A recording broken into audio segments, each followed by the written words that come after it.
আর মিন নারীদেরকে বল, তাহারা যেন তাহাদের দৃষ্টিকে সংযত করে ও তাহাদের লজ্জাস্থানের হিফাজত করে, তাহারা যেন যাহা সাধারণত প্রকাশ থাকে তাহা ব্যতীত তাহাদের আবরণ প্রদর্শন না করে, তাহাদের গ্রীবা ও বক্ষদেশ যেন মাথার কাপড় দ্বারা আবৃত করে,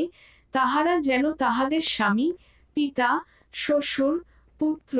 স্বামীর পুত্র, ভ্রাতা, ভ্রাতুষ্পুত্র, ভগ্নীপুত্র,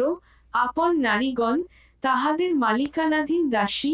পুরুষদের মধ্যে যৌন কামনা রহিত পুরুষ এবং নারীদের গোপন অঙ্গ সম্বন্ধে অজ্ঞ বালক ব্যতীত কাহারও নিকট তাহাদের আবরণ প্রকাশ না করে, তাহারা যেন তাহাদের গোপন আবরণ প্রকাশের উদ্দেশ্যে সজোরে পদক্ষেপ না করে।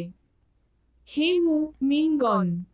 তোমরা সকলে আল্লাহর দিকে প্রত্যাবর্তন কর, যাহাতে তোমরা সফলকাম হইতে পার।